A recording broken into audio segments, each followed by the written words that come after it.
Welcome to more Sonic Boom! We are about to begin one of the best sections in the entire game. Let's go. Hooray, it's fixed! I also need to mention, guys, there is a gosh dang fly in my room. Why is there a fly in my room? It is the middle of November. Gosh dang. Doesn't this thing like need to migrate south for the winter or something, or just be dead? Just, why are you in my room in November? What the crud? I thought flies were like a summer, spring kind of issue. I mean, we're getting to fall. It's getting pretty close to winter. I'm not going to spend the whole episode complaining about one fly, but I'm just telling you guys, flies are ridiculous. Just a little water. This is Yep. amazing. So here we have a portion where we're on the boat. And this is actually a pretty fun section. Like I said, I have beaten this game before, so I know what to expect here. But we actually have a little thing we can control with the left stick, and the right stick we can control which direction we actually shoot it. So it's kind of like almost like a twin stick shooter, kind of like a really bad Geometry Wars, I guess. But one very interesting part is we actually have 3 different weapons. We have Amy here, who has an ice attack. We have Tails, who has this electric attack, a lot slower, but a big splash damage thing. And we have Sonic, who has his little spray gun here. My favorite weapons, personally, are the Sonic's and Tails. I never found Amy's to be that useful. I'll show you guys why here. Let me go back to her. So a lot of her stuff, it'll just freeze the enemies, but it doesn't actually kill them right away. You have to kind of wait for it to kill them. But I found that with Tails, you just shoot him, it explodes, has a huge explosion radius, and it'll destroy a lot of stuff around you. Well, not exactly a good example there, but the main thing we're trying to do here is destroy these things that are spawning the enemies. The enemies themselves, or missiles, whatever those might be, not a huge concern. Aside from them hitting you, of course. But in this game, you can take a gajillion and a half hits, so not a big deal. But my favorite weapon by far is Sonic's. It's just super fast, has like a consistent stream going on. So just aim it where you need it to be, and it destroys stuff pretty quick too. Nice! Now this section is going to be going on for a bit, so it's not going to be suddenly over after just that. Honestly, this might take like the whole episode, I don't know. We'll see. But it's actually pretty fun, I like it a lot. Usually I don't care that much for minigames. A lot of platformers, even really good ones like Sly Cooper and Jak and Daxter and stuff, they tend to have minigames for some reason, and I never really understood why. I guess they're trying to provide variety for the game, but a lot of the times they don't really care for the minigames in platformers that much. But in this case, I actually like it. I think the minigame here is pretty good. Now that I'm kind of like sitting here thinking about it, a lot of 3D platformers have minigames. Even some 2D ones. Like, look at Donkey Kong Country, Donkey Kong 64. Even the newer ones, Tropical Freeze and stuff. Donkey Kong games have always had tons and tons of minigames. Even Banjo-Kazooie had a few minigames, like the thing where we eat the little guys from the alligator or whatever. So I guess, yeah, that's just a very common occurrence in 3D platformers. I mean, Crash Bandicoot had the side rooms. Spyro had the... I can't recall what Spyro 1 and 2 might have had. I know Spyro 3 had like some skateboarding sections and stuff. And on the topic of Spyro, I know a lot of you guys have requested I do Crash Bandicoot and Spyro on my channel. I actually do plan to. Someday I will do those games, but I'm not going to do them right away just because I've been playing so many platformers lately. I've done Sonic 06, I've done Kirby 64, Banjo-Kazooie. So I think that I'm going to be taking a break from the platformers for a while just to give the channel some more variety, but eventually, maybe sometime next year I'll do Spyro 1 and maybe Crash Bandicoot 1 as well. So that'll be fun. I'm looking forward to that because those are some of my favorite games. Especially the second Spyro game. Probably my favorite out of all of them. But let's just get this last one taken care of. And we're still not done here. We're going to keep going. It goes on for a bit, and it just kind of ramps up in difficulty as we go. The only issue I have with this section is it's really pretty easy. Like, yeah, we have mines here. Those are probably the only real obstacles. But most things here, we don't have to worry if we even get hit because we just have so many rings. You know, I lose 5 rings per hit. Not a big deal. But of course this game was probably designed with a younger audience in mind, so I guess I can't complain too hard. Let's see if I can make good use. See, this is why I like Tails' weapon as well, because if there's a ton of enemies coming at you, hits a huge splash area, and it's pretty good. Did I get that one? Yeah, I got it. Just got 2 more here. Got that one, and I might actually die, but the other issue with this game, I think I pointed this out before, but if I die, it doesn't actually matter. I'm not gonna like lose any progress. I'll just spawn back in the same spot effectively. Let's see. Let's see how her freezing weapon is for these things. Maybe that's what you want to use her thing for, is for the mines. Yeah, but see, okay, here I die. Now, where is this going to spawn me? Exactly back in the same room. So there's like no punishment for dying. And they give me 50 rings back. So I can just go crazy right here. I'm not sure if these things will even respawn if I die. I'm almost tempted to just die on purpose and try, but maybe I shouldn't do that. I did just take a lot of damage, though. Oh, that was pretty bad of me. I might actually die here, and then I guess we'll get to see, but there's also a lot of rings on the side. I can just grab those. Or I'm done with this section. Okay. Do I get to grab these rings? I do. I don't think I can go backwards so well because there is a pretty strong current of the water, but I got some of them at least. So, next section. I'm just gonna bum rush these little spawners, because those are the biggest obstacles. Once you get past the spawners, the rest of the things are not that big of a deal. And a lot of these missiles are moving so slowly that they're not even going to catch up to you if you just run away from them. So I just need to go right for the spawners. That's definitely the way to go here. Just dodge those cannonballs. Look at that. Oh, he got me. Am I done here? Oh, we got one more. One more. Hooray! His cannonball hit. 2 of his cannonballs hit me at the end, but doesn't matter what happens after the cutscene or during the cutscene. There's a gosh dang lot of lily pads. I don't even know what lily pads are. I know that sounds stupid, but like I don't know if they if they have roots that go down to the bottom of the lake, or if they just float on the top. Like what? How do they grow if they're on the top? I don't know. I'm not a biologist. I don't know this crud. Well, there you go. I guess it turns out you do actually lose some progress in this if you die. Either I lost progress or the rooms that I had to repeat were so similar to the ones before that I got confused and redid and thought I was redoing them, but I wasn't. I don't know. In any case, we are done here. So take that, Dr. Eggman. Oh. And we're going off a waterfall and dying. And he's not happy about that for some reason. I guess he wants to capture me alive. Uh-oh. Excuse me, your scaliness.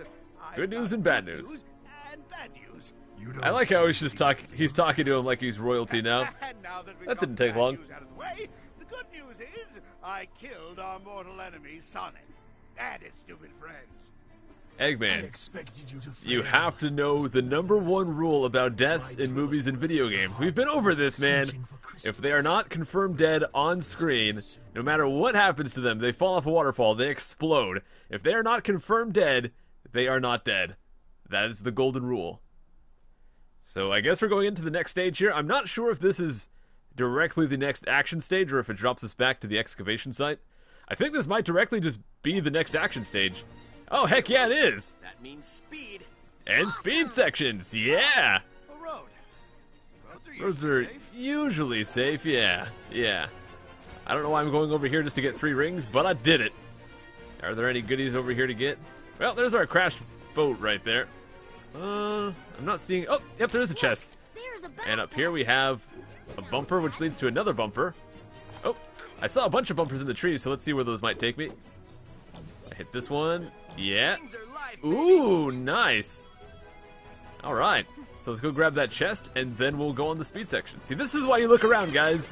We got all kinds of hidden bumpers. We got chests. There's always some goodies in this game. Alright. Ooh, I think, yeah, if you hit those little swivelly pad thingamahoosers, that it usually spawns you some rings for just something good. So I will try to hit those as much as I can.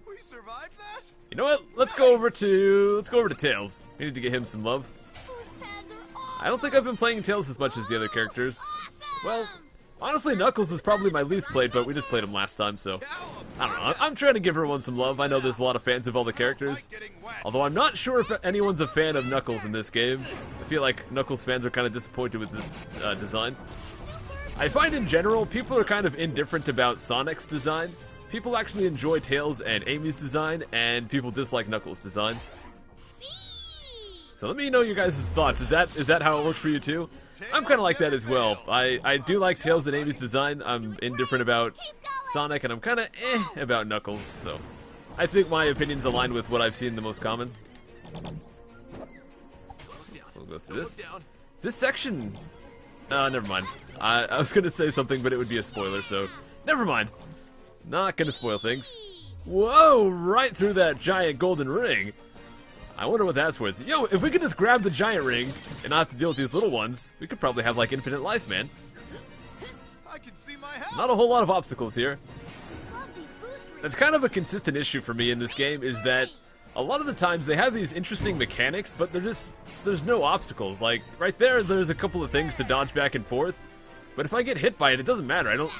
Nothing happens if I get hit by it, aside from me losing a couple rings, but they give me so many rings, so losing those couple of rings doesn't actually matter. So I don't actually have to hit any buttons. I don't really have to actually play the game. And that is kind of just a prevalent issue throughout this entire game. And some other games have that issue as well. Like, for example, Fable 2. You can't lose in that game. Like, if you die, you just spawn back, you lose a few experience points, and that's it. And this game, you die, I think you lose some robot parts, and sometimes you lose some progress, but usually you'll just spawn right back in the same room. So, I don't know. Maybe this is a good discussion we should have, is what do you guys feel about that? Do you feel that a game needs to have a good failure state to, like a penalizing failure state to make it feel worthwhile? Like, do you guys still have fun with games that you can't really lose at? Do you find yourself just being careless and not really trying to actually play good when you know that there's no punishment for doing bad? I find myself a lot of the times, if there's no punishment, like if I can just be reckless and it doesn't matter, then I usually will. I'm all about taking the most efficient and easiest course of action, so if I don't have to try, then why bother, you know? Sure, sometimes it can be fun to try to do stuff cool, but, you know, sometimes you just want to be lazy, and if the game lets you, you might as well, right? It's kind of like, for example, imagine a game like Dark Souls or something, right? Yeah, the combat's difficult. But if there was no death penalty, if you just died and you just spawned back in the same room, like you just spawned with all your stuff, you spawned right back in the same room, you lost like 5 seconds of time, if that, kind of like you do in Sonic Boom. I don't know, I feel like it would take away from the game a lot, because no longer would you care if you die. Like, it doesn't have that same pressure, that same aura of difficulty, because who cares if you die, you just keep mashing away, eventually you'll kill them, right? I don't know, that's just kind of my thoughts on that, but let me know what you guys think. I don't like super punishing penalties personally, so I guess again with the Dark Souls example, that's kind of one thing I don't like about the game, is that it's perhaps too punishing. Like, I don't like having to repeat the same things over and over to a large extent. Like, for example, if I'm fighting a boss and I fail on the boss, I want to start that boss over. If I'm on a boss and I die on that boss and I have to repeat the entire stage, then that kind of sucks. So I don't like having to repeat too much, but I don't want there to also be just no penalty at all. I think that, in general, games like Mario tend to align with what I like personally, where you have usually a checkpoint somewhere in the middle, so at most you're probably going to have to repeat about half of a stage. You can die somewhere before you get to that first checkpoint, and you might have to repeat that. And I have been diddling around doing nothing for a second here. I need to go do something in here. So I got kind of sidetracked. Wait, what minecart? What minecart are they talking about? Hold on. I'm looking for something. Where is the minecart? Oh, I actually can interact with this. I guess I just had to be very close to it. I'm sorry about that, guys. That was embarrassing, but I swear I walked by that like 5 times and the A button prompt didn't pop up, so that was my mistake. I should have tried to get a little bit closer. The thing is, sometimes you see these little things that you know you can grab onto, but you can't actually interact with them until you like accomplish your goal, like kill these enemies or go and hit this switch or something like that. So I thought that's what was happening here, but nope, I just had to walk over there and touch it. Alright, let's go over to Knuckles since we have the option. I'm going to start using Knuckles a lot more in combat, I think. I just never realized just how much damage he does. So, now that I know, I'm just going to go crazy with this. Here we are. I didn't get lucky, bro. This is all skill. What can we do here? Looks like we might be able to move a minecart again. Maybe even the same one. If I can find a way to open this. Aha! So we drop that down. Oop. We're going to drop this guy down, and I guess we're just going to keep taking the same minecart with us. Let's go hit that button again. We can already see it's glowing green. Oh! And I just hope that doesn't drop into the sewer or something. Looks like we're just going to bring it over here and use the bumper to gain some height. And, yeah, go up here. So I could use Sonic on that side or Knuckles on this side. Let's just go up here. Bunch of rings. I can kind of get them if I do my dive attack. Whoa, why did I bounce so high? That is really bouncy. I wonder if I can... Oh, it's because he can dig on this stuff, right? I didn't know about that, dude. So he can dig on the ground. And up into the pipe. Heck yeah. Very cool, Knuckles. You are now a Diglett. So we can go drop this guy down. Get that minecart going. We might have to drag it across using those things. Can I actually reach? Oh! I dropped in like a doofus. Fantastic job, Psycho. But, see, that's what I mean. Like, I fall into the water and die. And I didn't actually lose any progress. I just had to, like, redo it. You know, it's not a big deal. But you know what, guys? We've been in this stage for a little while now. So I think what I'm going to do is end things here. That was kind of a weird ending, but anyways. Thank you guys very much for watching. I'll see you next time. We'll continue through the stage. Oh, and see what that is. So I will see you guys then. Take care.